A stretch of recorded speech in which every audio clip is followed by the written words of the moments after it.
Rappin' with ReefBum is sponsored by Bulk Reef Supply and Ecotech Marine. Hey, what's happening, everybody, and welcome back to another episode of Rappin' with ReefBum. I'm your host, Keith Berkelhamer. So tonight is going to be a treat because we have both Dr. Sanjay Joshi as well as Mike Paletta back on the show. What's happening, fellas? Another night in paradise. How you doing, Sanjay? I'm just happy that I taught my last class for the semester. Oh, you're beaming. I could see that. Yeah, exactly. So let me just quickly remind everybody who we are talking to tonight. I'm sure there's not many folks out there that don't know Sanjay and Mike. Both these fellows are icons in the hobby, so I'm really thrilled to have them together once again. Sanjay has written many articles about reef keeping. He has been a speaker at several National Marine Aquarium Society meetings and local clubs. In real life, Sanjay is a professor of industrial and manufacturing engineering at Penn State University. Mike, too, has written a lot of articles for many publications. He has also published 2 books, The New Marine Aquarium and Ultimate Marine Aquariums. And Mike has also been a speaker at many reef keeping conferences in the U.S. and around the world. And this past September, Mike was named the 2022 MASNA Award recipient. And I think Sanjay might have had a little assist in the nomination there, I believe. But before we start chatting with... Yes. The checks are still going to Sanjay weekly for that, and I appreciate it. Before we start chatting with Sanjay and Mike, I want to thank the sponsors for this show, both Bulk Reef Supply and Ecotech Marine. I really appreciate them supporting this live stream, and I also appreciate all you folks out there watching and tuning in and your support. As always, comments and questions are always welcome, and please hit that like button and subscribe to the channel. More folks will find the stream.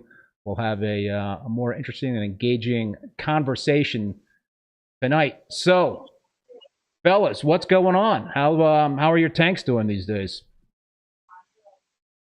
Things have settled down, I think, for both of us after kind of a rocky 2022. We both probably had 6 to 9 months of grief and aggravation, but for whatever reason, they've both settled down. I saw Sanjay's tank about 6 weeks ago, and it was really starting to come back. And mine has finally settled down and really coming back as well. I mean, people wonder, why do they come back? You've been doing this long enough. You shouldn't have problems. Well there's always something. There is always something. So, Always. yeah, it's if it's not one thing, it's another. So, Sanjay, I know you had some issues as well, right, with your tank, and it was a mystery. I guess it was a mystery for both of you guys, right? Let's kind of like go back before some of the larger problems were happening. Did you guys like see any signs of trouble where corals like kind of faded, losing a little color? Were you not getting the polyp extension that you typically were getting, or were you just seeing some RTN and STN events randomly? I mean, my issues, I think I can kind of pinpoint them. I let my parameters on some of the parameters, like the nitrates and phosphates, get way too high. And by way too high, I mean, when I'm assessing with the Hannah, it was maxing out at 75. When I cut it in half, Maxing out at right, it was still maxing out. So my nitrates, because of my stupid calculations and mistakes in dosing, I dumped way too much nitrates into my tank. And I'm now convinced that part of the problem was really high nitrates. And phosphates also were quite high.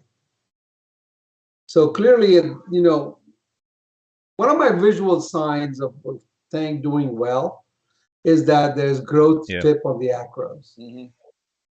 And when you stop seeing growth tips on the acros, something is wrong, right? And I reached that point where growth tips essentially were non-existent on the acros. And then slowly you start seeing other issues of RTN, slow RTN, not rapid RTN. And at that point, I said, you know what? Maybe things have gotten out of hand. I should bring the nitrates and phosphates down. How long were you elevated, do you think, of the nitrates and phosphates? I mean, I always thought you kept those elevated for years. Yeah. I always kept them high. They were always in the 40s, 50s in the nitrates. And phosphates were kind of like, they were almost close to 1. Like sometimes, 1.11. But when it got to double of that or more than that, clearly it's a problem. Right? So I got into this whole thing where I was going to bring these levels down slowly and see what happens.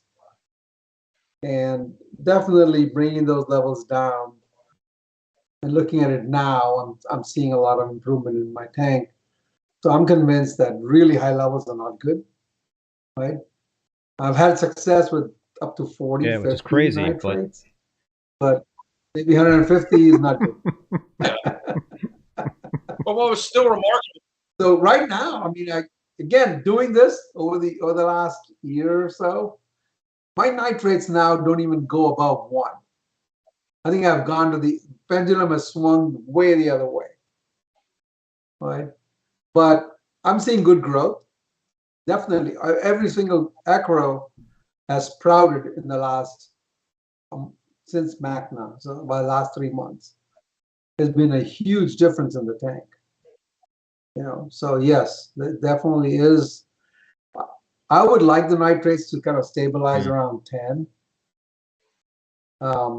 But right now it's still going down, which is interesting because when you think about it, I always had low nitrates. Always low. Always. They used to be, low, not too high. I mean, I consider 30 kind of reasonably low,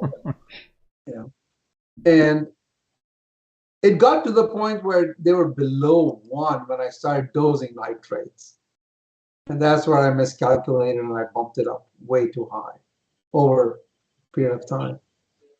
So now they're back. They're back low enough, and things are looking good. So there's a sweet spot. So definitely, I'm convinced. Sorry. What I was going to say, as an outsider that visits you every quarter or so, in that time there was only one period where you ever had any algae, and you had that bryopsis outbreak. You never have a speck of algae, even when you used to keep the phosphates at off the scale and nitrates at 100. you still have never had algae issues like everybody else typically has. And which is really interesting in looking at your tank and looking at the pictures I have of your tank. There's never algae issues. No, no, occasional cyano issues, but not very consistent to blame anything for causing the cyano. And so, Sanjay, You know, even when I had these high nitrates and phosphates, I had no cyano. You know, and now that I've brought them down, there's still no cyano right now. Right, but there are times when I'll get cyano and I can't explain why it's there now when it wasn't there before. Right. let me just thank Zubin for that super chat. Really appreciate that super chat. So, Sanjay, refresh everybody's memory in terms of what you're doing currently for nutrient reduction. Are you just relying on the corals to help export the nitrates and phosphates? I was for a long time dosing Vodka. Yeah. Which helps. Okay. And that did bring the phosphates down. But interestingly, when I stopped dosing, the nitrates still keep going down. I mean, I do run an algae scrubber And you're too. currently using that? I'm still using it. Yeah. Yeah. But definitely over the years, I mean, at least right now, I'm finding that I've stopped dosing. I've stopped dosing since Vodka. 2-3 months ago. Okay. Yeah. So, but the nitrates still keep going down, right? So at this point, I think the algae scrubber is able to keep the nitrates, low. But in the past, when the nitrates were that high, the algae scrubber couldn't do it by itself. So dosing the vodka definitely. What about phosphates? Helps. But it doesn't help a whole lot with phosphates, right? Phosphates, I've been just using GFO to kind of keep them in control. Go ahead, Mike. Right now, they're sitting at 1.2. Nitrates sitting at like 1. Wow, so that's way down for you. I know. For me, it's way You're down. also not running your lights at the full capacity like you were. You turning them down a little bit? No, my lights are also, they're not yet at full capacity. Because with these low levels, I'm not comfortable pushing them to full capacity. So right now they're running at about 80% of what I normally used to run. Because my experience always has been that if you want to run the lights at full capacity, then you need a little more nitrates and phosphates. Yeah. And Sanjay, you're doing like the full spectrum, 100% each channel, right? That's when you're running full. That's when you're going full. Well, they're no longer 100%. Yeah. They're 80% right now. But yeah. It's interesting you say in terms of dosing the vodka that that was kind of like how you're helping to bring down some nutrient levels. I've been dosing bacteria, and that's been kind of like my primary way to help control nutrients.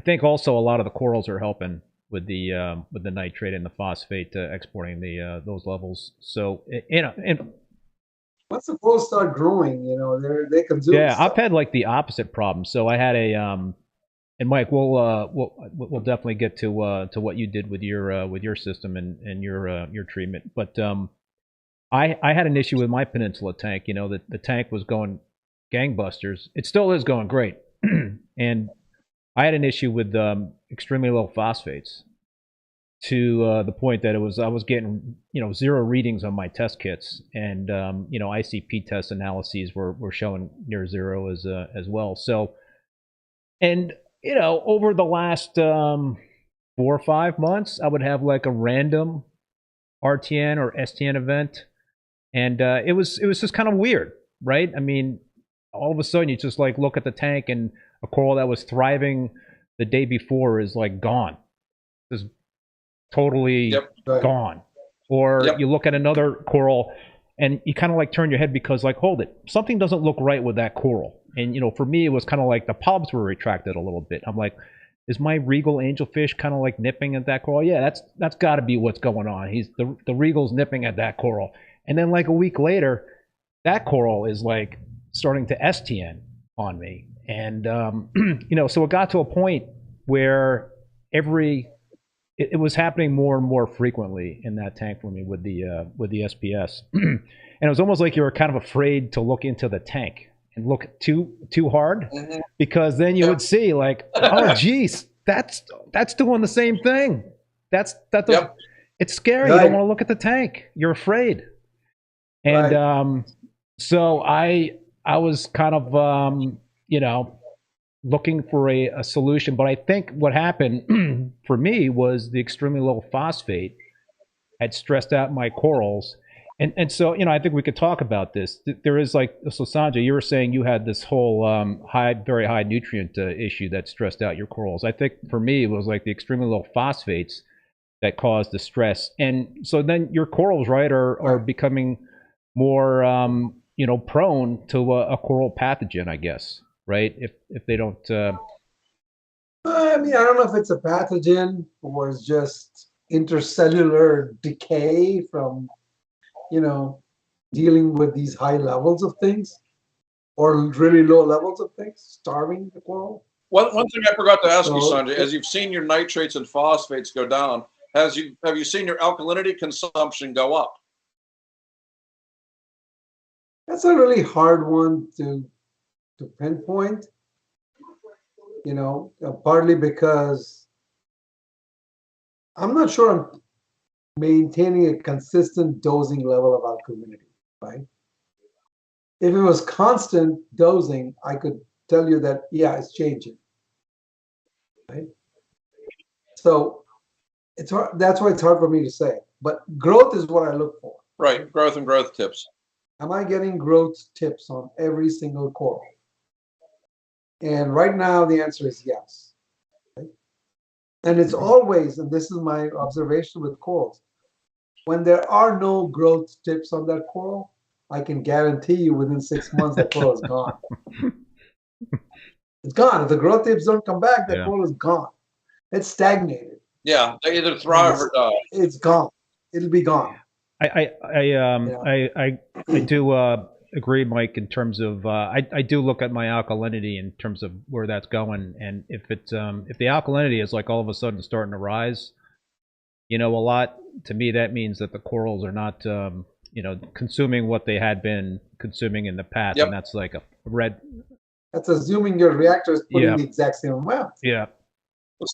Which often is not the case. Yeah, see, with a reactor, that's my problem, right? I mean, if it was really, really constant, I could tell you, right? So if with all these reactors and the one I'm using, you got a dosing pump that's feeding it, and the dosing tube suddenly, doesn't really, over time, you start to see a drop in the amount of fluid the dosing tube can handle. And, so is the alkalinity dropping because of that? Or is it the corals? Right.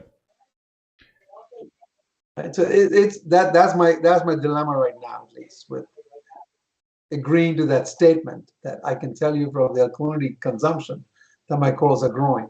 Right? To me, visually, corals are growing when there's new growth tips that makes sense. Every single coral. So, yeah, I look for the growth tips, but I also, since I'm using a doser rather than a reactor, I can see when I have to bump up the amount being dosed in.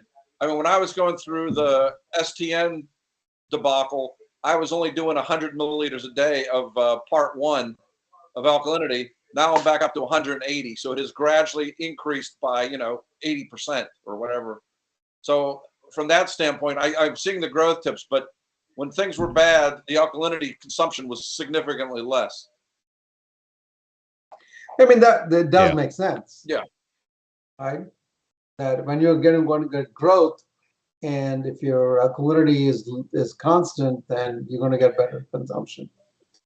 So, all right. So but it could be your coralline is growing better, and that's consuming. Yeah, that's true. I mean, right? So I mean, there's too many other variables in here. Yeah. Right. So, all right. So, Sanjay, what I'm hearing is that you believe your troubles stem from the increase in nitrates and phosphates, and bringing those down seems to have stabilized the situation. Is that a fair statement?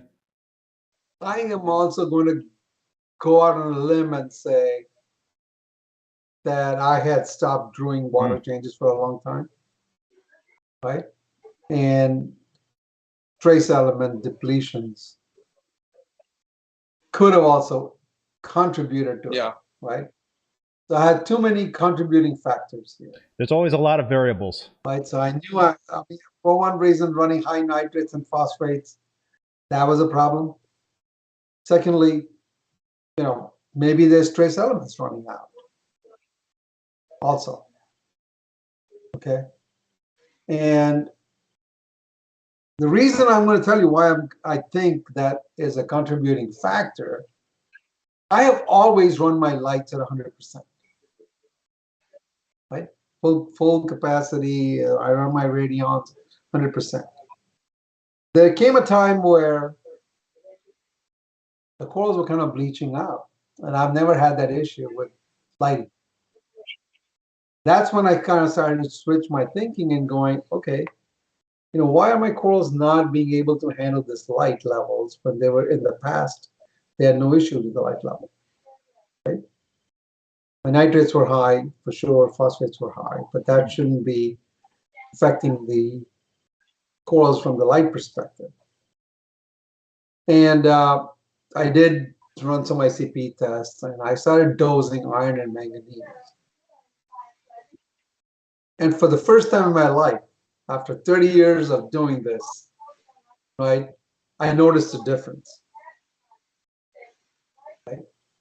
And then I started questioning, okay, why is it that now I'm seeing a depletion of trace elements when in the past I never saw this? Right? I mean, people gave me free samples of lots of their, you know, dosing stuff. It said dose this, dose that. I never saw a direct correlation of me dosing anything with improvements in my tank. Right? And going back, I look at it and I go, you know, there's certain things that I've changed that could impact the amount of trace elements available. I went to a Destaco reactor several years ago. Right? They use pure marble as a media. In the past, I always used calcium reactor with coral fragments as media. So now all of a sudden, this reactor is no longer adding any elements that were embedded in my coral skeletons, right? So that explains maybe to some extent that, okay, now you know, you definitely have no additions of any trace elements. My coral skeletons were doing that for me in the past. Right? So again, this is my hypothesis right now, right? That I cut off any trace element input that I had, and I stopped doing water changes, and maybe that accumulated to the point where trace elements became an issue. Interesting. What about the lag time? I mean, you said that at one point you had not seen much in terms of results when you were you know, replenishing trace elements. I never saw any results in the past. Could it be potentially a longer lag time before you kind of see results, or do you think with trace elements that should be something that'd be more instantaneous, or not instantaneous, but more you know, recent after the addition? I was surprised at how fast some things changed when I started dumping in iron and manganese. Those were the two that I started dumping in. I didn't care too much about the other ones. And I could definitely see for the first time in my life that there's a difference. Visual difference. Yeah. Right? So that convinced me that, you know what, maybe there was a trace element issue. Also, there is a trace element. But I bet you they iron. In the past, I was very religious about doing water changes. I had a calcium reactor that was using calcium media, you know, coral media. So they were adding all the trace elements I ever needed. It's interesting, though, that you're adding iron and manganese, and those are the two most of the trace elements. The other ones sort of linger. Those go and gone. So it's interesting that you saw. Yeah, I mean, you can. I've done the iron stuff so many times, and I don't. It never shows up. Yeah, on my you never ICP, see it on ICP. Yeah. But I add a lot of Me too. iron. Right. Yeah, I'm actually. So it never shows up. It either gets consumed or it just, you know, disappears somehow by magic. Yeah. How what's your dosing regime, Sanjay, in terms of iron? Do you add it like one time a day? Do you add it, you know? No, I put everything on a dosing pump now, and I spread the dosing Yeah. all over the whole day. Yeah. What are you dosing now? Yeah. Like 5 It's just so milliliters, much 10 milliliters a day? Well, it depends on the concentration of my solution. Are you making up your own iron solution? Yeah, I make Okay. up all my solutions. The chemistry is not that hard. It's math, actually, Yeah. at that point. You are an engineer, so you should be able to do the math. Yeah, I mean, it's not difficult. I mean, I encourage everybody to at least do the math and see how it Save a all little money. works. Yeah, more than the money, you learn a lot about things, right? Yeah, when you do for it sure. yourself. I always like to know what's the parts per million of everything that I'm adding. When I make my own solutions, I know exactly what it is. Okay? I would like the manufacturers to also tell me what's the parts per million in their bottles. Yeah, that's not good. Because so if I want to raise it by a certain amount, it's easy to do that math. Yeah. Right? It's not that difficult. How much should I put? And oftentimes I'm surprised I could add the whole bottle and it does nothing to my tank. Right? There's a few manufacturers that do that. They actually put the parts per million concentration on their bottles. I think that's really good, because it's a simple equation to balance out, how much you need to add once you know the concentration of what you're adding. So, Mike, I want to get to you in terms of your situation and how you rectified it. Let me finish my story, because I did reach out to you a few weeks ago in a cry for help. Kind of like, I had the same, like I described, that kind of same issue that you and Sanjay had, losing some corals, and it was happening with more frequency. So I didn't have the guts though to do the Cipro treatment that you had done. So I reached out to my buddy Chris Meckley at ACI, and he recommended this treatment called oxalinic acid. And I'm not going to talk in detail about it because I don't know a lot about it like Chris does. I'm going to have Chris on in a couple of weeks so we can kind of get into more in-depth discussion. My rudimentary understanding is that the oxalinic acid is a treatment that you would use to treat disease for koi. Okay. Right. And it targets the gram-positive bacteria, which I believe are the good guy bacteria, and it doesn't. There's no collateral damage apparently with the bad guy bacteria. So I'm not advocating this treatment right now. I mean, I think that's something that we want to talk more about with Chris in terms of getting some numbers behind it. I did do a pre-post analysis with Aquabiomics before I had the, while I was having the issues with the RTN, STN. So I did a Aquabiomics test. And then after I finished the treatment, it was 3 different treatments, I did another test. So I haven't gotten that data in yet to see what it shows. But my issues stopped, knock on wood, 3 weeks since the last treatment. I have had no more episodes with RTN and STM with my acros, which pleases me, and I am seeing corals that were stressed out. So I had some corals that you could kind of see didn't have as much polyp extension. There was some loss of color. So those were kind of like the corals I think were next up in terms of succumbing to whatever was in the tank. So was it my zero phosphates? Was that really the issue? I just got back some more ICP test results, and I still have the same very, very, very low phosphates. According to ICP, I've got zero phosphates in that tank. And it kind of confounds me because I dose a lot of phosphate. And, there is some algae in the tank. So there's got to be phosphate in the tank. So, yeah, I mean, that was my experience in terms of using the oxalinic acid to turn that around. And I think it'll be very interesting to kind of see what the data shows, if there indeed were some coral pathogens. I mean, it basically, I had a long conversation with Jake and Chris Mackley about this treatment. And they did convince me to try it, right? And to be honest, it made no difference to my corals. So that kind of led me to believe maybe my issues are not bacterial, right?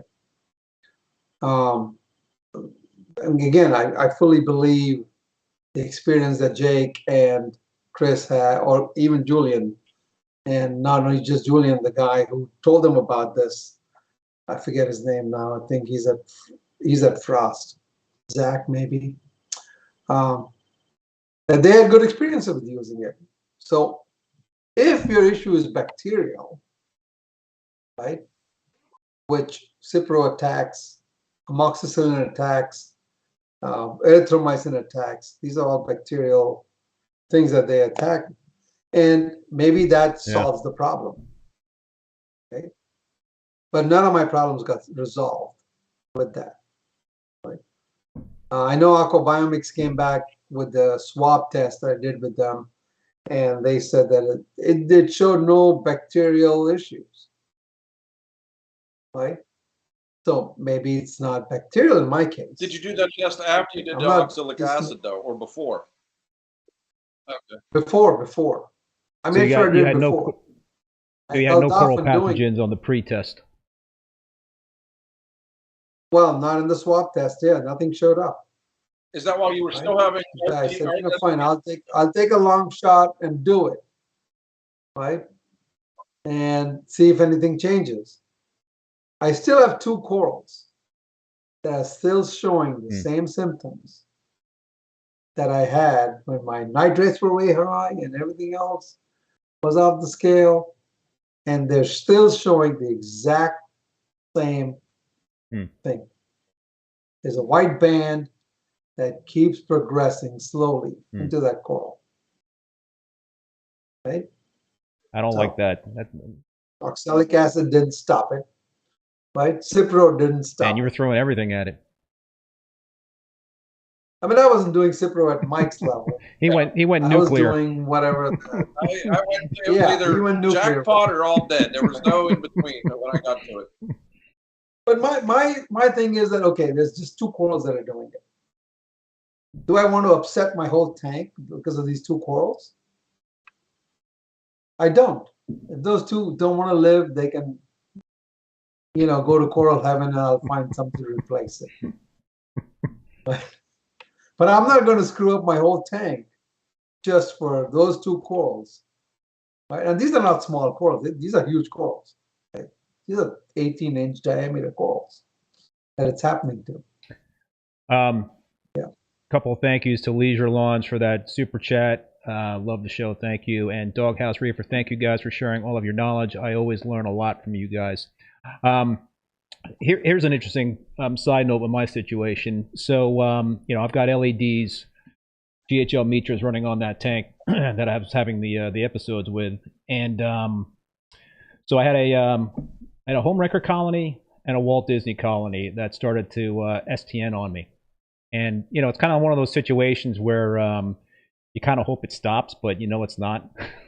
It's just, all right, I'll leave it in there another day and maybe it'll just stop, right? And yeah, right. That we all do that. And then you right? kind of like you've been there, done that. You've been you've been to that rodeo, right? And you're like, I gotta frickin' pull the colony out as much as it it just tears me apart to take a beautiful mature colony. And so I took those colonies out at different points in time, and so I fragged off the dead coral from each of those colonies, and I put in my other system, which has halides, and they both survived. Both of those large chunks, those colonies, survived in my halide system. So I guess, Mike, that kind of begs the question that we were talking about a while ago in terms of your theory that halides over a tank can help potentially combat coral pathogens. Wait. before you jump to that No, I'm not going to conclusion, jump to No, I that didn't- conclusion. I'm just throwing it out there. did you put No, frags back in your LED tank? No, I have halides on top of my LED Right. tank simply to see if it would have helped the RT and STN, and it didn't have any effect. So I have since rescinded my hypothesis. I knew that, yeah. But I haven't tested first. The only thing that has cured the STN in the tank was a double dose of Cipro. First, 1 tab per the 600 gallons, which I did every other day for a week. That killed off Vibrio. And how do I know this? I have a friend that works at the microbiology lab at Pitt. He now tests my stuff. I don't send things to Aquabiomics anymore. I can swab stuff and send it to him, and he tells me, okay, this is what you have. So I had Vibrio vulnificus, which is no big shock because Vibrio vulnificus is everywhere. It's everywhere. The first dose of Cipro at 1 tab every other day for a week seemingly killed off the Cipro. But what it then did was bred out the far more nasty Archobacter, which is a nastier pathogen. It's not as prevalent, but if you have it and your corals are stressed, which obviously mine were, they will succumb to it. And it was the same thing that Sanjay was saying. It would jump here, then we'd go over here, half the colony would die. And so I took out some of these colonies that were succumbing to this STN, and I did them for a 3-hour dip in high dose Cipro. Because what my friend told me was the MIC 50 for Vibrio is about 10 times lower, or approximately, of what it is for Archobacter, which for those of you not in infectious disease means you need to use a higher dose of Cipro or another drug to kill it to get the same 50% mortality rate. So when I did the 3-hour dip in the high dose Cipro, amazingly, and I'm saying amazingly, I was shocked that it actually worked because I had tried peroxide, I had tried amoxicillin, I had tried doxycycline. The colonies all had succumbed. When I did the high dose Cipro, it stopped. Polyps were out the next day. The colors were back in 3 days. It was like, wow, this is a miracle. It actually killed off whatever was doing it. But I'm also I understand the concept of the fertile ground hypothesis. That is, if you plant something and cut it back and you keep it in the same ground, it'll grow back. Same thing happens on a reef tank. If I had the same conditions, odds are the pathogen would come back and the Archobacter would attack them even more. Consequently, I went to this tank's either going to be wiped out or it's going to be survive the Cipro. So I did 6 tablets of Cipro every day for 5 days. And after that, I did a massive water change, added carbon, turned the skimmers back on, and lo and behold, since then, the STN has stopped. How long has that been? That's now been, I think, 3 months, 3.5 months. Have you done it? I'm pretty, pardon? I was going to say, So if it comes back, what's the conclusion? If it comes back, it's that I brought it back in on something else. That's why now everything I add goes through a kung fu dip of Cipro, Lugol's iodine, hyperpotassium, and Coral RX. So I'm not taking any chances by reintroducing the pathogen.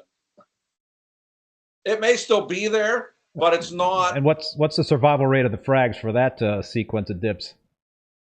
100%. Oh, wow. It's only a 45-minute dip. It's not like a 2-hour dip. I mean, the biggest thing is keeping the temperature stable. So now I have a bucket that sits inside the tank. The tank water circulates around it, so it keeps the temperature the same. Mike, did you do another follow-up microbiome test? Yeah, I did where the skeletons were damaged on the first time. Or not, I didn't do a microbiome. I sent it to my friend. He said there's no Archobacter on the dead portions of the skeleton, and most of those have grown back. So I was, like I said, I had a tough year. I had that pink fuzzy algae that I had to kill off, which wiped out a lot of stuff.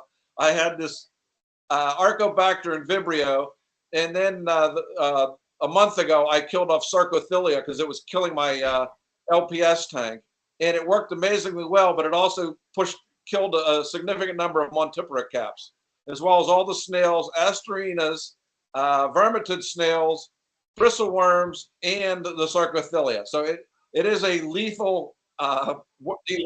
You might as well just put bleach in there. I'm thinking of that. I'm just going to paint the damn corals and call it a day. Yeah, I guess, you know, my question to you is what's the collateral damage long term by using the Cipro? Is there any? The only thing I saw, my redox typically runs 375 to 380. For 3 weeks after that, it ran between 300 and 310. So I know it killed off something because the redox never goes that low. And it took 3 weeks and a significant number of water changes to bring it back up to where it's back at 375, 380. So there was collateral damage, but I did not see any damage to any corals, soft corals, anemones, or anything else. I mean, everything survived that far better than they did with fendibendazole. Which, believe it or not, was actually the last thing I was talking to Jake about when he boarded the plane that day. I mean, the last thing I ever said to him was thanks because he gave me the dosage to use on it. Oh, really? Yeah. Wow. Yeah, well, I'll talk more about that with Meckley because I know he was working with Jake as well on the oxalinic acid treatment. I mean, I'm convinced that it does kill stuff. And if your stuff is bacterial, Yeah. right, and then it can have a positive effect. The problem we still have. It's not the end all be all because we don't know the cause, right? So all we're doing is throwing a whole bunch of different things at it and hoping that it'll stop. As we were discussing before when we started, we do a lot of conjecture. Our hope is that our conjecture is right. But in terms of coral disease and coral pathogens, our conjecture is all over the place. We really are at the infancy of understanding coral diseases and how to treat them. So right now we're using nuclear bombs like Cipro or oxalic acid or whatever because we don't know the specifics. Having worked in medicine for 40 years, I know early on they did the same thing in treating infections. They basically used nuclear bombs to kill stuff. Over 40 years, they got a lot better and a lot more specific, so the toxicities weren't nearly as bad. With us, we're still using nuclear weapons to kill flies, and the toxicities are still really bad for the most part. Well, maybe the Cipro is your nuclear bomb, and the oxalic is more targeted. Okay. I don't deny anybody's experience, like especially Meckley's. I mean, he's got a huge coral farm. If he tells me that now his elegance corals and his Ophelia are doing a lot better, his survival rate is a lot better, I believe him. Right? I'm not dealing with that volume of corals. And so I'm convinced that, yeah, sure, it could help him. Right? At the same time, it didn't do anything for me in my one little tank, right? It didn't change what I was seeing, right? So clearly, maybe what I have is different from what he is seeing. Yeah.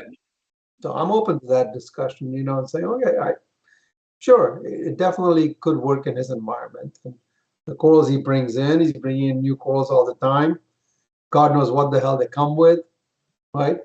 And if he's able to increase the survival of his corals, great.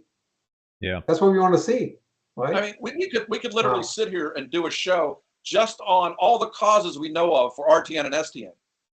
It's everything, and anything we do that stresses the corals can potentially cause it. Is it a pathogen? Is it just stressing the corals? Is it nutrients? Is it light? It could be literally any or all of those or combinations. Like I said, we're still in the infancy of really understanding how to prevent it or how to reduce it. So the reason I did it is I had gone to see Devin and Randy at ARC, and we were talking about diseases and stuff, and they said, yeah, well, we're using Cipro regularly because we're seeing these bacterial infections.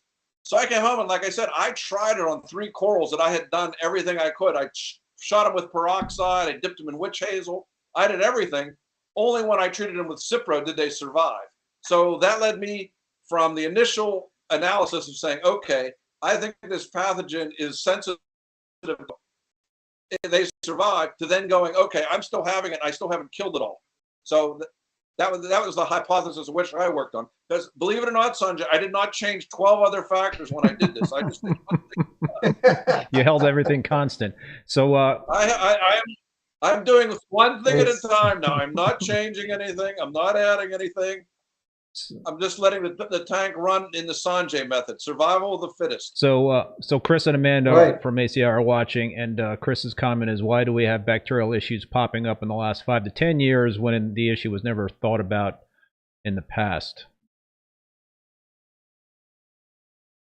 That could be a number of reasons. One, Well, it's not true because we were having elegance coral issues for a long yeah, time. we had in the 90s, Right? there were massive We were SDM. having brown jelly issues on Euphilia for a long, long time. Did we think it was just in Right. terms of how we were, you know, the care in terms of the nutrition and traces and all that stuff? No, a lot of it is, you know, maybe they're coming in the way they were shipped or where, they, you know, and so on. There's lots of issues there, right? Also, we're And if it's bacterial and if oxalic acid works, then great, we found a solution to that problem, you know? Also, we could be keeping more sensitive corals than we used to, where we're keeping a lot of thin skins, we're keeping a lot of tenuous. I mean, like in the 90s, we were trying to keep Geminifera. We could never keep that coral alive. That was one of the most spectacular corals coming out of Fiji forever. Nobody I know has ever kept it alive for more than a couple, 3 months. So we still had bacterial infections. Kept it for years. No, that was Humilus, and you kept saying it was. Well, you can call it Humilus if you want, but no, but that was before names. We didn't know. We knew what the genus and species were. Now we wouldn't know what it was because it's not named. no, I mean, so the point is that, you know, yes, you know, as we expand all these things, and I don't know what the collectors do, what they mix, and how good their systems are, they could be introducing bacteria that eventually then impact the coral when they ship it and lands here. And I think it's good that we are working towards getting to the point where, all right, whether we know what it is, this treatment seems to help the corals, right? We'll leave it to the scientists to figure out what it is, right? But at the same time, we have a working solution right now that helps our corals, right? And you know, it's worth considering anybody's claim that this is helping my corals, right? It's worth considering every one of those claims. There's a lot of tendency of poo-pooing it and say, you know, blah, blah, blah. No, I think there's some merit to going back and revisiting it and saying, okay, it's working for you. I want to know why it works for you, right? Because that's what we're going to learn. It's not working for you. So clearly there are situations where it doesn't work, right? So if we do this iteration over and over, I think we narrow down, at least without knowing the cause, we can still narrow down and get to a procedural protocol that helps improve the survival. You know, and one other thing to think about, you know, what's the impact of kind of going overboard on the treatment with antibiotics, right? I mean, with humans, if you just keep popping antibiotics, you're going to kind of become immune to them, and they're not going to work effectively down the road. You know, is that something we have to fear about in reef keeping? People to be, you know, doing these antibiotic treatments. Will that potentially make the corals or the pathogens immune to that kind of treatment? Well, in that regards, there are people now that do, you know, monthly or quarterly treatments with chemicline, which is erythromycin, which is an antibiotic.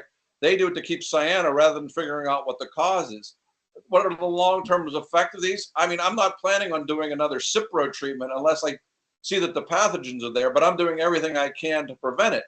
And getting back to are these bacterial infections new? Remember, about 10 years ago, they stopped bringing in all elegance corals because they all came in with a bacterial infection. They all eventually succumbed. Now they started bringing them from different areas so they would live, but they've also learned to treat them with antibiotics to keep them alive. And the Cipro treatment was actually invented to treat euphilia more than anything else and the brown jelly disease.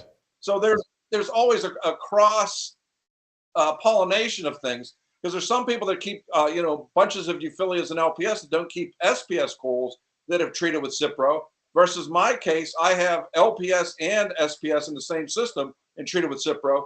And to be honest, the that were along with the Aquariums was also better. Yeah, and I should point out the oxalic acid treatment was, I think it was originally intended for torch corals. LPS, not SPS. It just kind of like blows my mind. I guess there's a lot of questions out there that need to be answered in terms of like do we all have some level of coral pathogens in our tank, and is there certain stress kind of factors that come into play that will kind of give an entrant, an entree for a coral pathogen to impact the coral's health? Is it the high nutrients? Is it the very low nutrients? Is it some sort of thing that stresses corals out and makes them vulnerable to the to a coral pathogen? I mean, does everybody have some level of coral pathogens in their tanks? Yeah. Oh, sure. I mean, I'm sure everybody If does. you review the literature, right? You'll never eliminate them, right? And again, it's different corals have different immunity to them. That's my thinking, right? Having reviewed that corals are they can fight off certain things when they're healthy, right? And they don't. It's the same thing with fish, right? You stretch a fish out, it's going to get ink. Even if it's been in your tank for years. You think my fish right now in my tank there's no ink? I don't see it. It's not there. It's there though. Right? I have my Achilles tank, which has no ink on it. Right? I know the day my temperature will drop or something weird will happen, that Achilles tank gets ink like this. So it exists. It's existing there. It's there. Right? But because the tank is still healthy, if it gets the ink, it comes out of it. So I think it's the same thing with coral. Yeah, if you do a review of the literature, there are, if you stress a coral out, it's going to have issues. So now it becomes a fertile ground for the pathogens that might exist in your tank to gain an upper hold on it, right?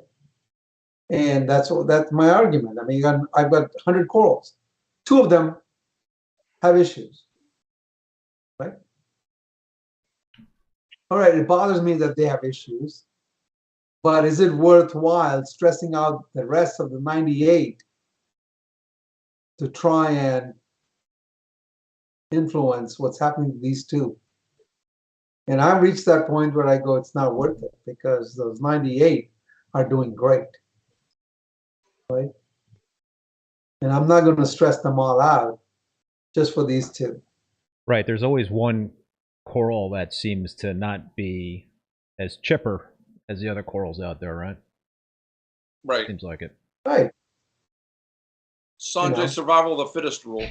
But if you do a review of coral pathogens, you'll find that everything from low pH that allows for pathogens to be in the microbiome of the corals, to inadequate supplies of trace elements or nutrients like molybdenum or strontium, all potentially can lead to stress in the corals and lead to pathogens attacking them. So it's not just one thing that's causing it. There's a multitude of things, and we're just trying to figure out what it is. It's like we said, there's always something, and there's always like trying to keep plates on a stick. You're always balancing those plates, and you may run down to the end and get one going, but the one on the other end falls down, and that's what causes your pathogens to come in. Especially when you don't even know what the ones are. I think the key is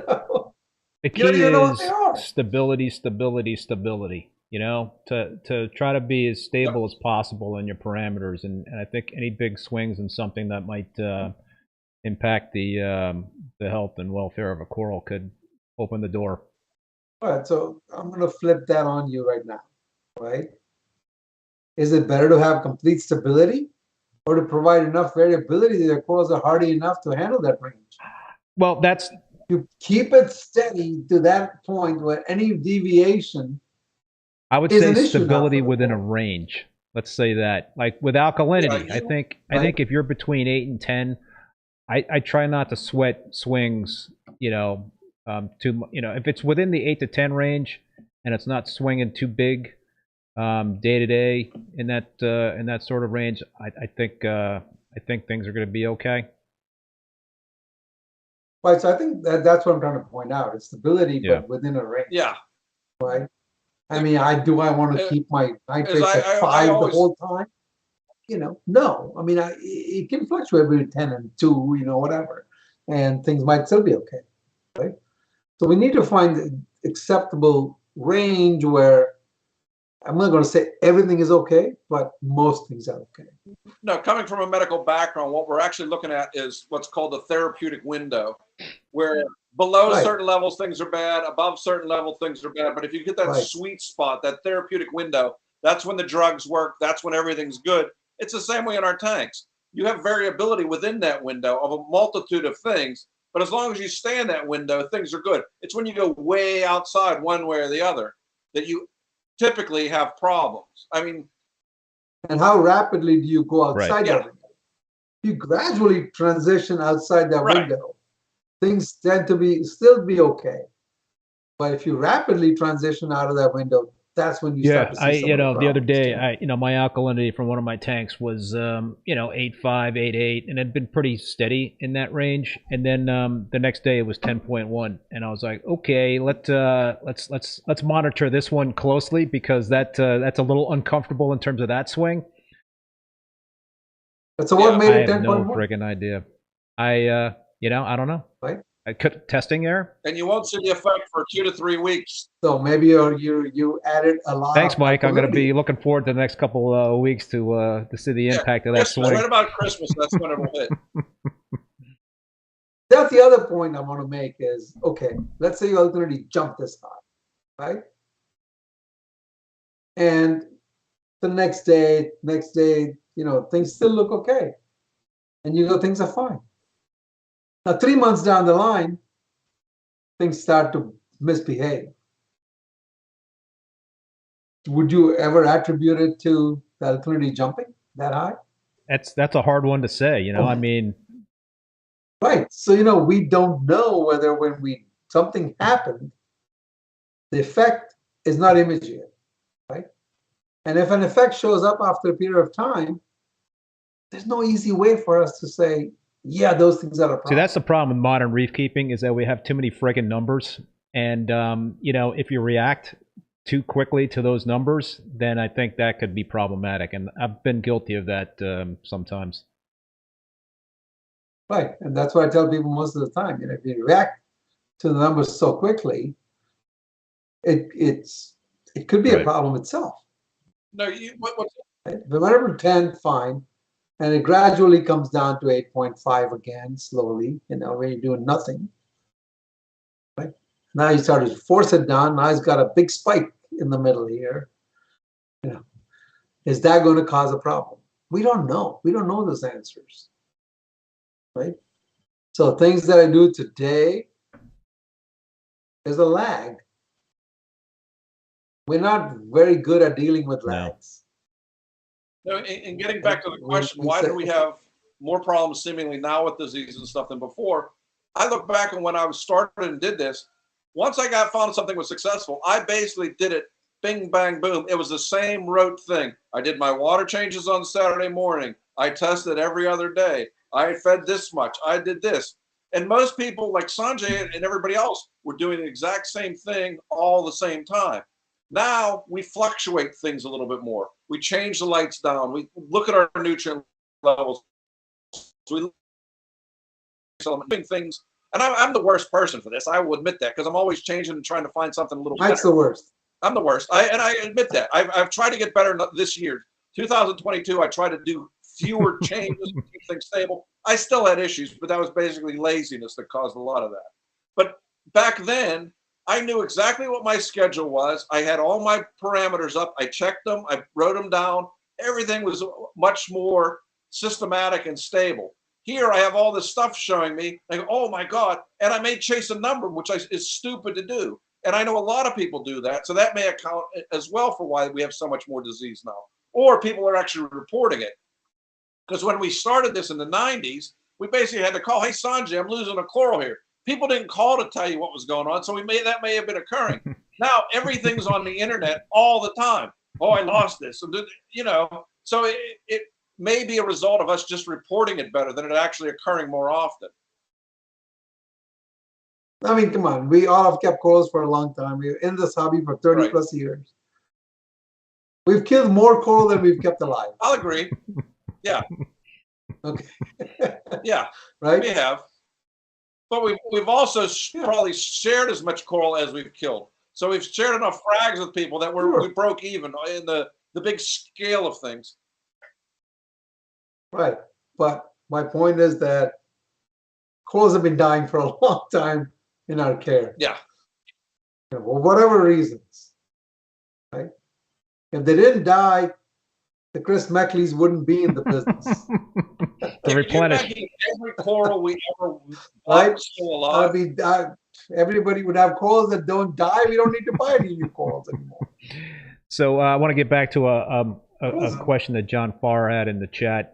Is there a bacteria or ciliate that affects only LPS? All my SPS are fine, but some of my Favia, Scoles, Pectinia seem to be declining, almost like a white band disease, which sounds familiar to what you had, Sanjay. Yeah, it's almost just a receding disease that just moves along a line, you know. Any thoughts on that? Anything specific to LPS? I mean, I'm convinced that LPS and SPS, the environments are different. They don't want to thrive in the same environment. Right? I mean, I'm blasting my SPS coral with lots of lights and lots of flow. A lot of the LPS don't like it. They don't like it. You know, and they struggle. Yeah, my LPS. So maybe there doesn't exist such a uniform environment, or there's not enough variation in our environment in our tanks to accommodate all the requirements of these different species. You know, we're forcing things that live in a vast ocean, and we're forcing them in a small box and giving them one single environment and saying, adapt and live in this environment. And some of them might go, I can't adapt to this.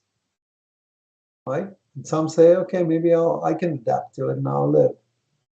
Right? And then you go, well, you're not the one I want to adapt. I want this pretty one to adapt. Yeah.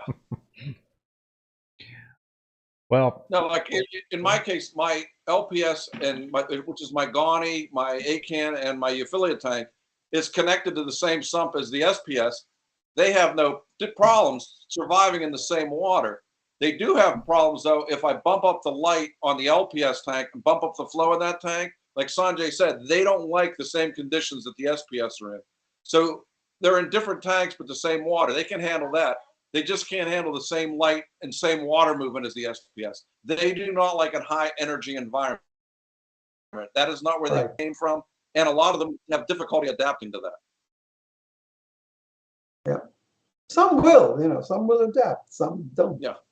Mike, what about you talked about your dipping regime for coral pathogens and what have you. Are you how bulletproof do you think that can be, given what we were talking about, that there's got to probably be some level of coral pathogens in our reef tank? I mean, is there a way to have an established reef tank besides bombing it with the Ciprio, pathogen free?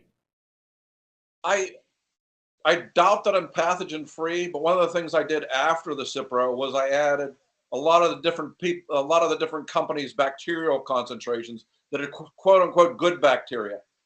They don't tell you exactly what's in there, and having worked in microbiology and in infectious disease, I'm sure there's some pathogenic bacteria in there. I added as much as I could to bring the bacterial population back up of good bacteria, and that's probably what helped get the redox back up. But I'm sure there's pathogens in there. The key for me, like I said, is not to introduce a large quantity when I'm adding new corals or even one coral, because if it's loaded with stuff, that could be enough to trigger things. And two, I'm trying to keep things as stable as I possibly can, which is one of the more difficult things for me because I always like to change something. But I'm trying to keep things as stable, and by keeping things stable over the last 6 months, that's gone a long way in keeping the tank happy and healthy. And like Sanjay says, I look for growth tips, but I also look for a gradual increase in the consumption of calcium, alkalinity, nitrates, phosphates, and things like that. So I'm seeing all of that. So I know things have significantly improved from where I was a year ago, where I was still running this battle, but I wasn't getting those things increasing.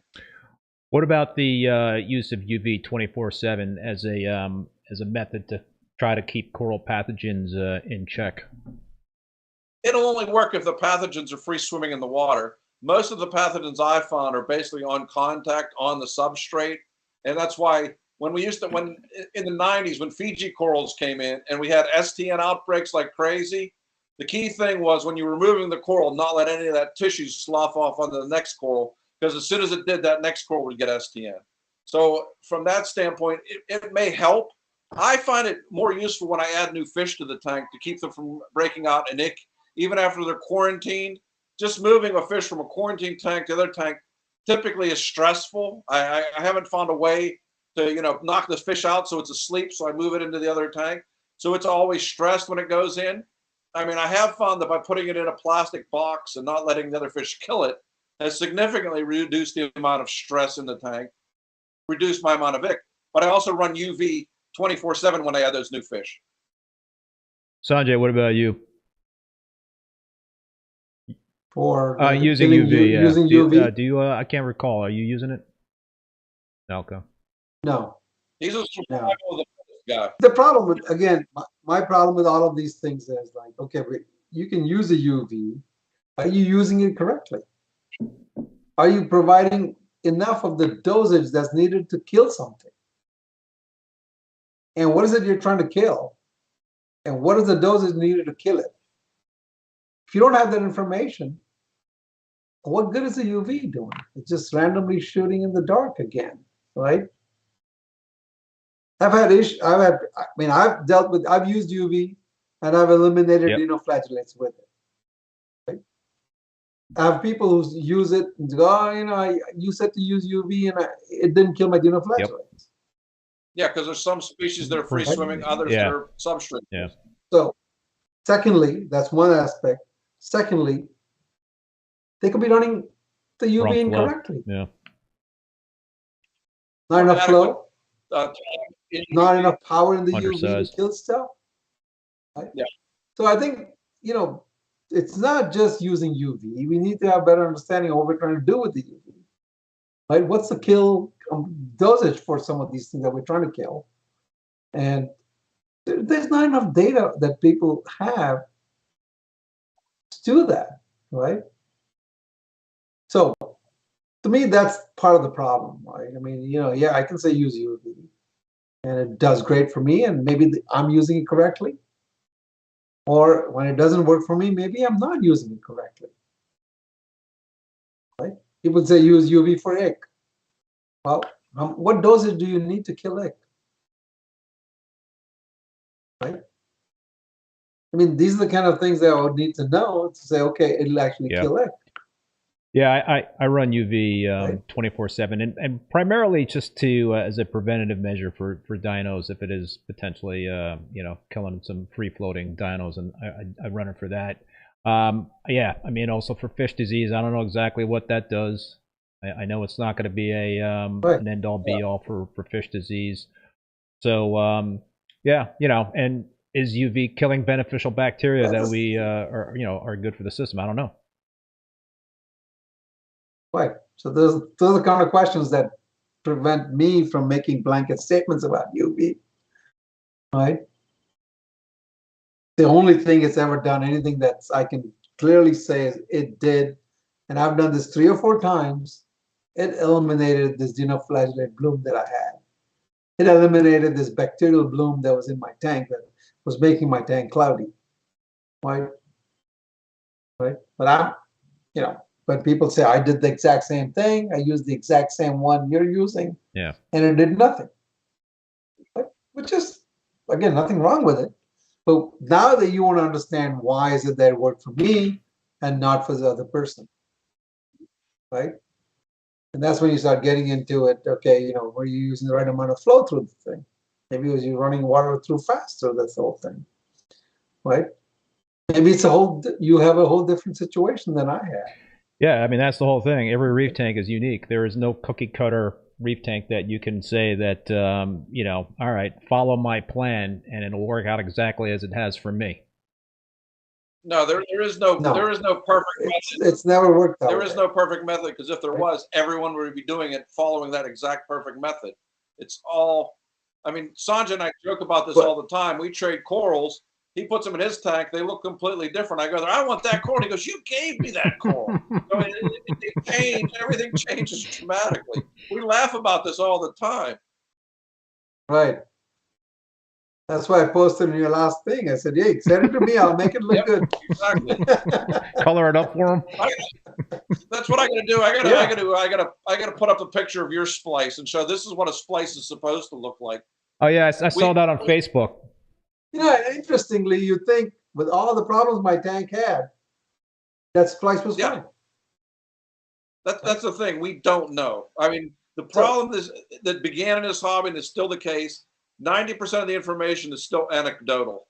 I did this and this worked. Well, I did this and it didn't work. Okay, why? We don't know. And hopefully we're getting better. And the provision of information on social media is one way, but it's also a lot of misinformation that comes across that way. Oh, yeah. I mean, what do you tell somebody who says, you know, I set up a tank and here's my frag and it died? You know, I just shrug my shoulders and I go, get another frag. Yeah. You know, I get a different one. Don't get the same one. So obviously, that what if all the frags are dying, Sanjay? Right? All your Yeah, frags are there you dying, go. then there's a problem. Well, that's where it gets into, I mean, after water changes, which we all hate to do, testing is the second thing we hate to do just as much. It just isn't a fun thing to sit there with a bottle and go, okay, did it turn pink or is it still blue? And as you get older, you can't even see the damn color changes. So there's certain things we don't like to do, but they need to be done, because without testing, you don't know how much your stuff is consuming. So you can't make the changes to keep things stable. I mean, I've become much more of an advocate of testing than I ever thought I would be. Yeah, me too. Interestingly, you know, given the issues and so on, and I go, you know what? Testing is kind of good. Yeah, it's still not fun, but it's good. I used to ICP test maybe once a year. Now I'm doing it every month. I just, you know what? I want the information. Yeah, Right. for $40 where you're protecting. But what are you doing with that $10,000 worth of information? corals, is it worth $40? Yeah. I think so. Yeah, I think they're reasonably priced for the value that Just they for provide. the phosphate test alone, for me, is like worth the money. The phosphate test kits are garbage. I mean, I'm so frustrated by phosphate test kits. Well, I use the Hannah Ultra. I don't want to say Low, I don't want to say they're garbage, but it's a little frustrating when you compare those to ICP. I mean, you know, again, with all of these things, you got to know the variability of these test kits, right? I mean, if you expect it to be exact, you know, then that's not correct either, right? So you go, okay, yeah, I'm going to test it, and if it shows 0.9, well, it could be 0.12, or it could be 0.06, right? Yeah. You got to know, not 0.06. But how you got to know what the margin error is. So yeah, so you go, okay, is that a comfortable range for me? Right? If it's not, then you go, okay, maybe I'll bring my phosphates down. You know, my frustration is I use the Milwaukee phosphate test kit. You know, it's like a higher end phosphate test kit, and week after week after week, 0, 0, 0, 0, ICP 0.1. What? You know? Well, come on, ICP is going to give you a much more resolution. Right. And so I'm like, you know, should I ignore the? I guess I gotta, you know, you gotta built in some sort of factor when you compare the test kit. What's the error range on the Milwaukee? Can't be. I know. They tell you I gotta error look range. at that, but it can't be that big, can it? You look at the error range and you go, okay, you know, it can be negative, so the error range is, in this case, going to be mostly positive, right? Yeah. So it could be 0, or it could be whatever, you know, 0.05, 0.07. And if it's 0.05, 0.07, then ICP tells you it's 0.1. Well, now you have a kind of a frame of reference, and you go, okay, you know, I can work with that. I'm just looking at some of the comments in the chat, folks. certainly feel free to drop some questions in this interesting, very interesting, engaging conversation here. I'd love to. All right, so I'm gonna keep digesting these comments, and so my other question to you guys, and I think we've talked about this before in terms of dosing bacteria, is dosing. You know, and I know what Sanjay's answer is going to be. We don't have any of the we don't have the data to support that theory that dosing bacteria will help possibly prevent pathogenic bacteria from kind of taking hold, or right. So is there any other benefits to dosing bacteria besides? Well, here's what I see in terms of benefits. Corals do consume bacteria, right? So is that a benefit? Bacteria can also help control nutrients and bring down nitrates and phosphates. And you know, so the third thing is dosing bacteria, you know, beneficial by adding the good guy bacteria to have more of a population of the good guy bacteria. You have the aquabiomics guys. I mean, tell them to run these experiments for you. It's going to get a little pricey, Sanjay. Yep. You know, but this is my point. I mean, okay, you know, you're asking these questions. They're good questions, right? We have the tools to maybe get the answers. Yeah, have one tank that doesn't have bacteria added, have another tank with bacteria added. I mean, when I add bacteria, I don't buy Joe's bacteria. I buy a multitude because I don't know what's in any of them. And the hope is that I'm adding enough good bacteria. The concern is I may also be adding pathogenic bacteria because none of them tell you exactly what's in there. And you wouldn't know if you're adding pathogenic or not. It's just some colored liquid. You might as well pee in your tank. Well, hopefully I don't have any bacteria in there. Didn't Rich Ross say that peeing in a tank is beneficial? That's the famous Dick Perrin anecdotal of all time. I mean, that's my point, right? I mean, people sell these things. Fine, more power to them, right? But they don't want to. Nobody gives me the answers that I want.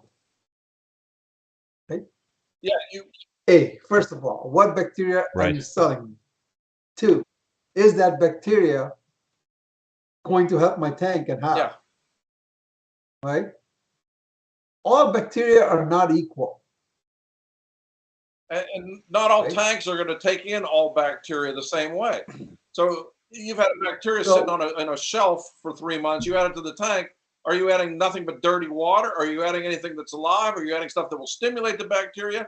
We don't know. This, again, like Sanjay said, go pee in your tank. That's from Dick Perrin, that how he raised his clams, he peed in a tank. And we know at that conference, people went home and peed in their tanks. I mean, that was the ultimate. How many tanks crashed after that?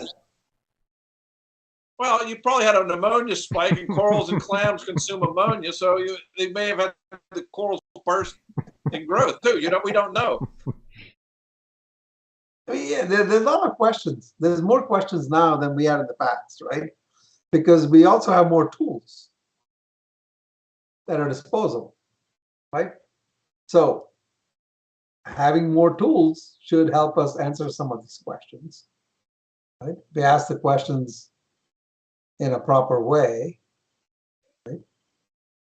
So, I mean, when I look at the ICP methods and their approach, essentially says, all right, we can tell you what's in your water, and you should match your water to the ocean, all the way down to the trace elements. I cannot buy that idea. It's great because I had that idea 20 years ago. I just didn't have any ICP tools to do it. Right? Makes sense.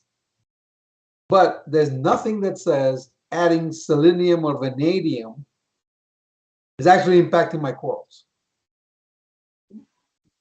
No evidence anywhere. Right? So yeah, I can match the water, and sure, you know, it reduces one element of variability in my system,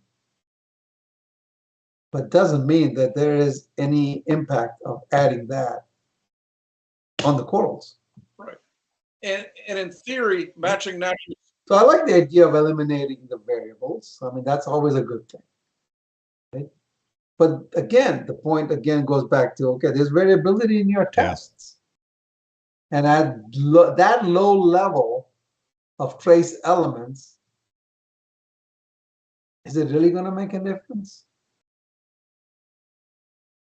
Well, also, if you're going with a good theory that we should match natural seawater, but that's believing that our reef tanks are a small part of a reef, when in reality, they're so different from a reef in terms of the biomass versus the amount of water that goes over them. Exactly. So in reality, it may not be beneficial to have normal seawater. You may need to have less or more to maximize the ability of these organisms to survive in captivity. That's what we're striving for, is to find out what the exact numbers are. We're starting from the baseline of normal seawater, but in reality, it probably isn't normal seawater that we want to have in our reef tanks, because they're not like a reef in the middle of an ocean.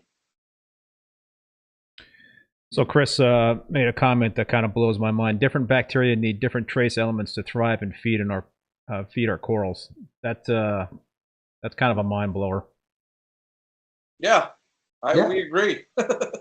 A couple of peeing comments here. ASA Aquaculture, recycle new systems by peeing in them to get ammonia built up. Really, Chris? We got Andrew Sandler and Rashid watching, and Rashid said, I almost peed in the tank today when I dove in. Maybe that's the secret sauce we've been missing. Laugh out loud. The ammonia for the corals and the clams, for sure. Yeah, no, I was lucky, since the last time I saw you, went and saw Andrew's tank again, and it's how meticulous he is in managing it, and the fish just are. I mean, I thought Sanjay had big, fat, healthy fish. He has little minnows in his tank. I mean, everything in his tank is bigger and fatter than the two of us keep. It's just mind-blowing how well the fish and the corals are managed in that tank. I mean, that's every time he posts a video and I watch it, it's just like when I was there, you get to sit, and if you sit in a spot long enough, every 2 minutes you see something new that you didn't see before. And it's just, you know, the only bad thing is when you see that, then you want to come home and throw your tank in the garbage. I was supposed to visit those guys in the fall, and I mean, it's a scale issue, right? I mean, it's definitely a scale issue. I mean, these things are coming from the ocean. Even Andrew's tank is too small for him. The biomass relative to the amount of water. I mean, you know, and you put them in a 500-gallon tank like ours. I mean, that's small. That's small. We're forcing them to live in such tight situations. Yeah. That it's stressful for a fish. Yeah, fish usually have, you know, 100 square meters minimum for small fish. We have them in a little square box of a square meter. Okay, they're 100 times more stressed with other fish that they typically don't co-inhabit an area with. And we're wondering, well, why are these fish stressed? I mean, the same thing with the corals. I mean, you put a hydrophora next to something, it's going to kill it. You go, oh, it's pretty. Yeah. Eventually going to kill it. Yeah. I mean, you know, these things are fighting for space. They're designed to fight for space for survival. Yeah. Right? So they're going to fight in any which way they can. Right? Put out long stingers and, you know, clear up space by killing everything around it. We don't know what chemical warfare is going on. We have the soft corals especially. I mean, they're producing more nasty compounds. No clue. Yeah.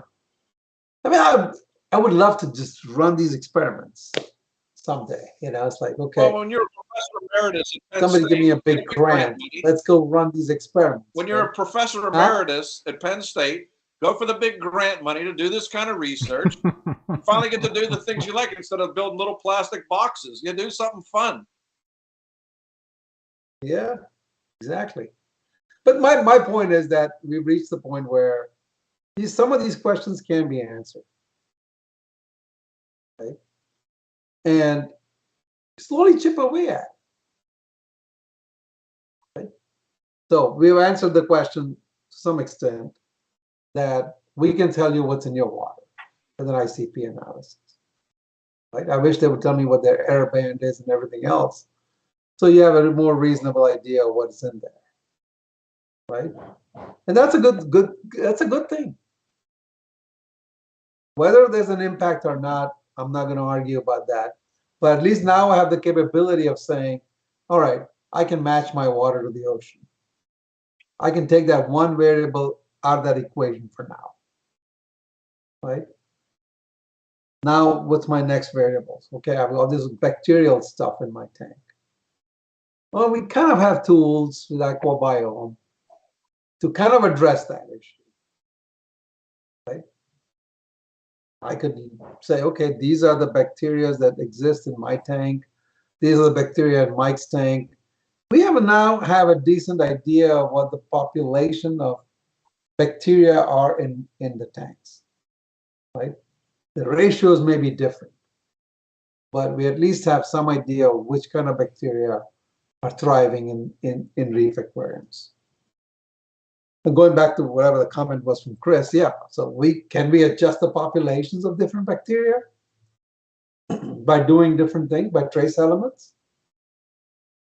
Possibly, right? Which ones do we want to adjust? I don't know.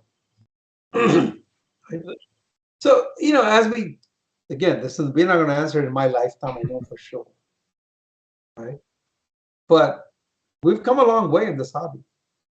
Yeah, I mean, we should be able to answer some of these questions and make it to the point where we have answers and people are not selling us snake oil.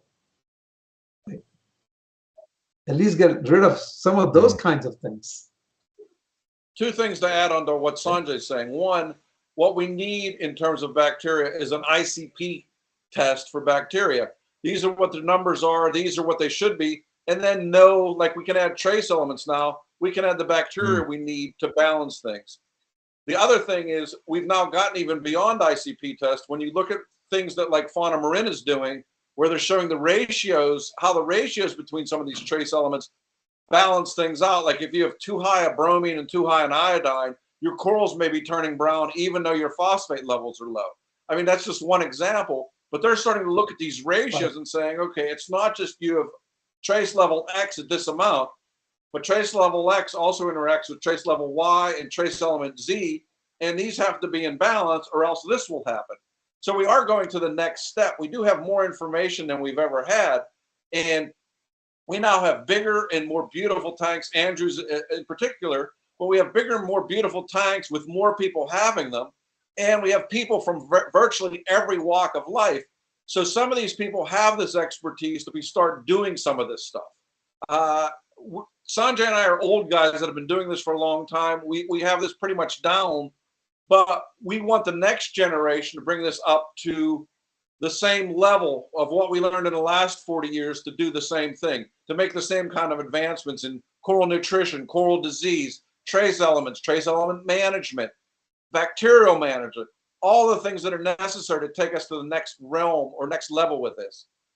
So, I mean, there's so much more potential with this from where we are, but we've come so far. I mean, it's interesting from our standpoint to see where we came, where we were happy keeping leather corals alive, to where we're now getting everything we want to spawn. I mean, it's mind-blowing to us. We never thought it would be like this. Did you think it would be like this, Sanjay? No. I look at Jimmy Craig, Richard Ross. These guys are spawning corals in their home, right? Yep. I mean, I never dreamt when we started doing this that this would ever happen, right? So we made great progress.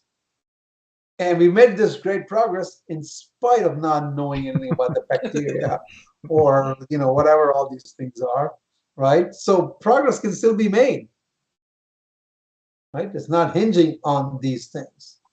But these things may help us answer some of the more frustrating questions we have, right? People are raising these corals in artificial salt water, right? They're growing them out. They're raising the eggs. The larvae are settling. They're growing out the larvae. They've got colonies now, from previous generations of settlement. They're hybridizing them. Without talking about bacteria, without talking about any of the other things, right? So, can be done. Yep. And it's there. Rob Upstate New York, many thanks, man, for the super chat comments. Great chat, guys. Always a pleasure with you three. And I want to throw out one more thing that Chris Meckley just said. I think this is a very interesting comment. I don't think the corals need the trace elements. I believe the corals need the bacteria that need the trace elements. Sure, possible, very possible. Yeah, we don't know. I mean, we're just starting to figure out what we don't know. So, I mean, we have a lot of answers, but we're getting even more questions. As we've gotten better at this, I mean, I have more questions literally every day. Okay, why is this coral growing twice as fast as this coral? They're basically an inch apart and they're the same coral. I showed pictures last night of a strawberry shortcake that's 2 inches apart. One is screaming fluorescent red and the other one is kind of like, they're this far apart. There's no reason. And they're the same coral. They should not be that different. I mean, it just exacerbated. No, why are you a foot taller than me, What? Mike? I'll give you some. Why are you a foot taller than me? I will bring you I mean, some. you know, And we will these see are the what it kind of things. does. There's genetics. There's genetics involved in schools, right? There's genetics involved, right? Yeah. And the genetics are going to play some role too. So, you know, we've all done this. We've taken two coral frags that are from the same coral and put them in different systems, and they get different coloration. They grow differently, right? They have the same genetics, but they're still growing differently. No, but remember 10 years ago. So it's just genetics plus the expression of that genes that's triggered by the environment. Yep. Right. Maybe the alkalinity, the bacteria, all of those things could be different, and that changes what the coral does with it. No, and remember 10 years ago. So I can get hung up with all the details, but at the same time, to enjoy the hobby, I take a much bigger view of things, and I go, fine, this coral doesn't want to do well in my system. Forget it. I'll put something else that wants to do well.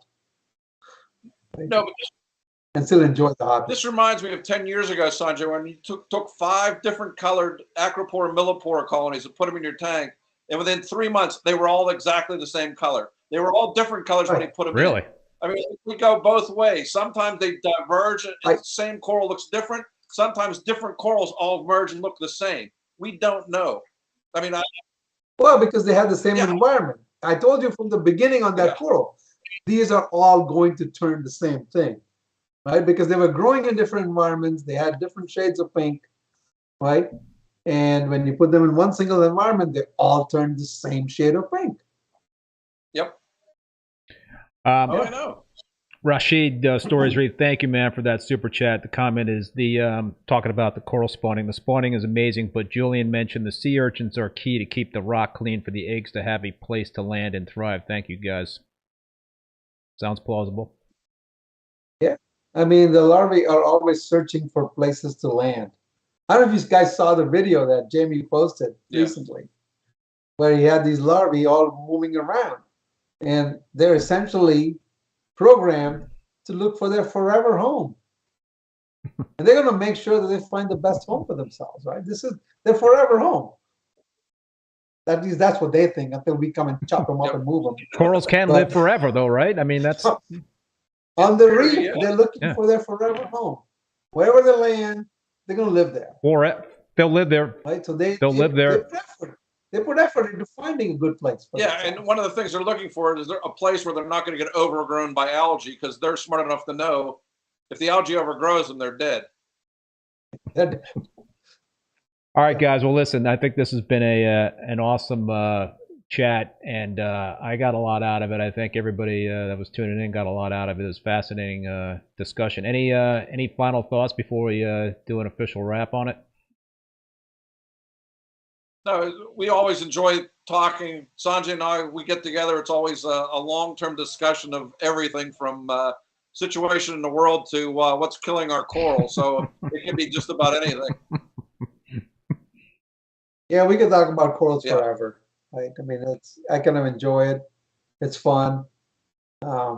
It's like I said, I've been doing it for more than 30 years. It's been a great hobby. Met great people. Yes. Made great friends. Yes. And Sanjay and I realize we've been friends now for over 35 years. We were basically kids when we started. Now our kids are older than we were when we started. None of them have any interest in this hobby. Nope. Nope. Well, I think None of you them. guys, one of you guys mentioned that the the future of the hobby is the younger generation that's coming in. So hopefully there's been some inspiration here for any of the younger set that's tuned in, and hopefully word will spread around, and yeah, I mean that's the future of it. I think we need to make it easier for the younger people, right? We want to make it easier. And I think that's the struggle. To me, when I look at it, I go, I think we made it harder. Yeah, I think we made it harder. I think we made it hard Right, and the entry expensive, point- and kids don't want to do that. Yeah. No, I don't blame them. Right? I don't blame them. So, on the one hand, yeah, we learned a lot, we got better tools. But at the same time, it's become a barrier to entry, Very true. right? So there's got to be some happy medium which says, okay, it's easy to do. It's not that hard. Okay, you don't have to be running ICP tests every week. You don't have to, be doing all these things. You can still have a successful reef, right? So I think that's the part that scares people away, that it's so complicated, it's so difficult, that I don't want to get into it. Yeah, I think And somehow, the cost is one thing, but the cost is what it is. There's not much we can do to control the cost. Shipping costs, increase 10 times. What do? Cost of coral is going to go up, right? But at the same time, I mean, you don't have to be buying corals. You don't have to be buying all these fancy corals, right? You have friends, you trade, you do these things. So there's ways to manage the cost, right? But you got to get to the point where people can have success with it without the complications, without having to, like I said, run biome tests every week, or run It can be ICP tests daunting. every week, or these are the kind of things that scare people away. Yeah, I think. Yeah, go ahead, Mike. Right? we have to make the science of the hobby not be frightening. Make them understand it. Once you understand it, you can do it by rote. It's relatively simple. And like Sanjay said, I mean, I saw a red planet about the size of a dinner plate. It was as spectacular as any rainbow, anything I've seen. I mean, you don't need to start off with the name $200 frags, and with potentially an impending recession. I think a lot of those $200 frags are going to come down to $25 and $30 frags that they used to be, because people are going to say, okay, I can have bread or I can have a coral frag. And trying to explain why you have a coral frag instead of feeding your family is not a discussion you want to have. So things are going to come down. But the problem I see a lot of people getting out of the hobby because of the expense. Because with the cost of energy and the cost of this, it's going to be hard to justify this if things go sideways. I think an important thing to highlight also is to start really with the basic, like a softy tank or something. I mean, that's kind of like how I almost started keeping reef tanks. Is That's yeah, what we all So a lot of us right. And I started. think today with social media, all you started. see all these glitzy tanks on Instagram or whatnot. People see that, like, I want to replicate that, and they might jump in too far too quickly. Yeah, exactly. Exactly. I think that's the problem. Right? If you want this hobby to survive, you can't overload with science and expensive equipment. Yeah. There has to be an easier path to enter, right, and be successful. Yeah, There's nothing wrong with the softy tank. and they're easy No, to I keep. love the Beautiful. tank behind me. So, but somehow, and people just seem to gravitate towards the expensive stuff, which oftentimes is expensive for a reason. Yep. It No. doesn't grow that fast. No, and as we all know, the most And expensive you're starting out in the hobby with a small little frag of an expensive colony that's not going to grow fast anyway. And any slight mistakes you make, it's not tolerant to mistakes. Yeah. It's dead. You got to work with corals that are more tolerant in the beginning as you're learning. Well, there's a learning curve with this, as it is with anything else, right? So, and you're going to make a mistake when you're learning. We all do. It's part of learning. Even though I can tell you the same thing 10 times, until you do it, okay, you won't experience it. Okay? So that's, to me, that's the struggle with this hobby, is how do you get it to the point where people can be successful with it. Right? But you know, we have to educate them that, hey, start with something easy, something small. Right? I can keep soft corals, and they're very tolerant to a lot of my mistakes. Right? So, you know, this is the kind of thing that leads to failures and people getting out of the hobby. Yeah. And Sean M made a comment. That's where the LFSs can help out. I totally agree. I think a good local fish store is a great place to go and get your start, and have hopefully some mentor there that can kind of guide you through the process and not go in overboard. They are absolutely the best place for that kind of stuff. That's how I got into the hobby, to be honest with you.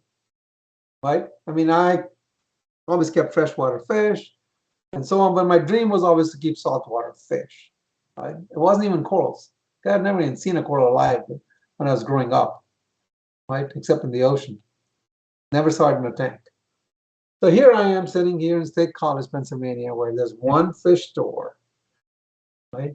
And I walk into the store, and she has this one little 20-gallon tank with corals in it. And I'm going, what is this? I came to buy saltwater fish.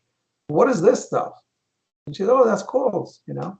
And I said, oh, you can keep them alive in a 20-gallon tank? She goes, yeah. I said, okay, that's what I want. Right? That's how I got into the hobby of keeping corals. Because I saw this being done in a 20-gallon tank, right? And I go, oh, it's possible in a small tank like this. So mostly all soft corals, but that's fine. But they were all growing and thriving. Right? So when I got that tank, I set it up and I started doing this. And then you start learning about these things. Right? Within 6 months, I knew more than she knew about any of this thing she had in there. I knew more about the chemistry of the tank than she ever would know.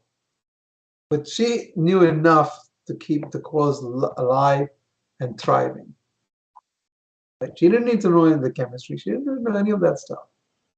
Right? Her regime was very simple and straightforward.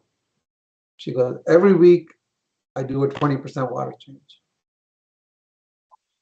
Right? So she didn't worry about chemistry or testing, or she didn't do any testing at all. You know, 20-gallon water change. She was locked in. Doing it. Yeah. You get locked into that regime, and it works, and she was successful doing it. Sanjay, you realize if she'd have given you a nickel bag of heroin, it would have been cheaper in the long run for addiction. There's a lot of things that would have been cheaper in the long run. Bill Saltwater Haven, Mike and Sanjay, Ron Hunsaker was my mentor 25 years ago. Remember his store? I miss it. Oh, I don't know. I know. Yeah, we really talk about him every time we drive past Williamsport. Exactly. Biggest leather coral you've ever seen. You couldn't wrap your arms around it. Oh boy. Yeah, the largest leather corals I've ever seen in this tank. Wow. Awesome. Ever. Yeah. And this was the first tank where I saw tangs that would rip into Trachyphilia and kill it. This was the only tank also. He had this massive tank These with nothing but fluorescent tubes above it. There were tubes on top of tubes. Right. You've never seen more fluorescent lights in your life. These were VHOs? VHOs, HOs, anything you could find to fill every spot. HOs, everything. Yeah. Yeah, we got away from all of that, right? We made it so difficult. You know, set up a tank now, I need a $700 LED light. Come on, give it a break. I used to buy $20 Home Depot fluorescent lights, and I used to run my tank. Softies will do fine with it. You know, you go to Lowe's or Home Depot, buy a shop light. I'm sure that would be fine for soft. John Burleson ruined us by bringing actinics and blue lights in, because then we had to have colored soft corals. Yeah, but still, you know, we are not dealing with $700 lights to start with. Yeah. You know. But that's what we made this hobby, right? But that's what it's become, and then the barrier to entry is so high. Yeah. Well, I think if we can kind of get back to the way it was in the olden days when we had frag swaps, and you actually went to a frag swap and you swapped frags. I remember, Sanjay, you and I swapped some frags, or maybe you just gave me some frags at a Manhattan Reef frag swap many, many years ago, and that's when you went to a frag swap to exchange frags. It was kind of like, Chris Meckley calls it the reefer's code. There's no money exchanged. Right. Right. I still do that today. Yeah, I still bank my corals and trade them. I just refuse to buy coral. We do with each other. Yeah. I mean, just think about it, right? One phone call to Mike, one phone call to you, and I could end up with 10 frags from each of you. Well, and it's also important to bank frags. Yep. Yeah. Yeah, a lot of my frags that I had that died during the issues I had with my tank, Mike and his friend Kevin, they have those frags. Last time I was down there, I picked them up and brought them back. Mm-hmm. Yeah. No, you don't have to spend a lot of money in this hobby. That's for sure. If you don't. If you do it properly, think about it, you can get away with not spending too much money. But that's not what gets promoted. No, times have changed. No, there's significantly too much marketing in the hobby rather than trading. And when I wrote the Reefer's Code for Jake 9 years ago, I can't believe it. It was we sat down at MASNA and talked about the old days. Then that was 9 years ago. We talked about the old days 9 years ago and how things were and how we traded things, banked things, shared information. There were no secrets. There was no competition. I got a 500 gallon. I have a 550 gallon tank. It wasn't like that. It was like, okay, I got this leather coral alive. Well, what did you do? Well, I got this bubble coral and half of it's dead. What did you do? We shared that kind of information because we were all trying to get everybody to be successful. We weren't competing with one another. And we didn't buy a frag for $500, hoping it would double in size and would break it up and sell 2 pieces for $250 so it would break even. That wasn't our mindset. Okay, I got this $50 frag and it was this big. I can break a piece off and give it to Sanjay. So if I'm stupid enough to kill it, he keeps it alive. That was the code. That was how we kept things going without bankrupting each other. Yeah, and there. I mean, it's a hobby or is it a business? There's a difference, right? When I got into it, I swore it's going to stay a hobby. I was never going to become a business. Yeah, I've never sold stuff. It's not a business. It's what I do for fun. I mean, I worked in oncology for 40 years, and after watching that for 40 years, when I came home and started putzing around in the aquarium, didn't matter what happened, what I saw during the day, it was all out of my mind. I could relax. That's why it's a hobby, still a hobby to me. Yeah, I mean, that's and I can still count a lot of people that I know who've been around the hobby for a long time, and they pretty much have similar mentality. Yeah. Right? Our old friends are our old friends for a reason, because that's the one thing we share is that commonality of, like whenever we post something on Facebook and I go, oh, that's a great looking, even if they have a freshwater tank. Well, you want some of my plants? Everybody still does the same kind of mindset from the old school. We know we're OG reefers, but it's we still share that code.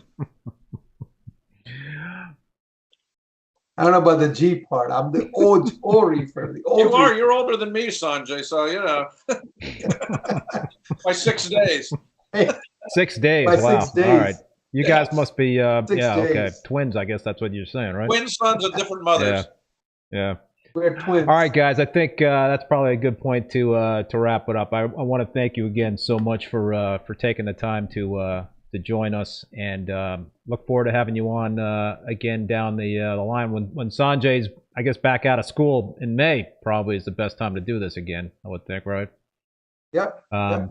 Anyway, thanks everybody for tuning in, and I also want to thank the sponsors of the live stream, both Bulk Reef Supply and Ecotech Marine. And I want to thank the folks that contributed via the super chat. Thank you. Finally, a big thank you to Paul, who is the moderator, as well as the president of the Boston Reefer Society. Please join and support your local reefing clubs. They are so important to the hobby. I also want to let you know that all episodes of Rappin' With ReefBum are available as podcasts on Spotify, Apple Podcasts, Google Podcasts, Stitcher, and Amazon. My next Rappin with ReefBum live stream will be on Thursday, December 15th at 7 p.m. Eastern Standard Time with Claude Schumacher from Fauna Marin. Oh. So that should be a good discussion with Claude. Ask Claude about the ratios. I will. I will absolutely do that. So that should be another great show. If you want to check. That's good. Claude's got a lot of knowledge, from experience, and running his ICPs for a while. He's gathered a lot of data. For the first time. I met him for the That's first time at useful MASNA, and very interesting guy. So I'm looking forward to having him on. Yeah, you just can't stop him from talking. No. That's his only problem. he's as bad as you. But I guess I'm gonna have to schedule an extended show for that one next week. All you'll have to say is, hello, Claude, how are you doing? And you can take a snap. You can go have a snack. That'll be an easy show then for me. That'll be the easy show. It'll be an easy show. I've had some guests on like that. I had Meckley and Jake on at the same time. I couldn't get a word in edgewise. Yeah. So I've known Claude for a long time. Actually, he invited me to Germany. To single fend him. That was the first time I ever went to Germany for a aquarium trade show. I can't even remember what year it was. Oh, wow. It was a long time ago. Yeah, very cool. Yeah. What's the last thing I want to say? Oh, if you want to check out the full upcoming schedule of guests on, you can do so at reefbum.com under the YouTube section. We've got some great guests coming up in the next couple of months, so check that out. Anyway, until then, folks, be safe and be well, and we will see you next time. Adios. Happy holidays, everyone. All right. Thanks.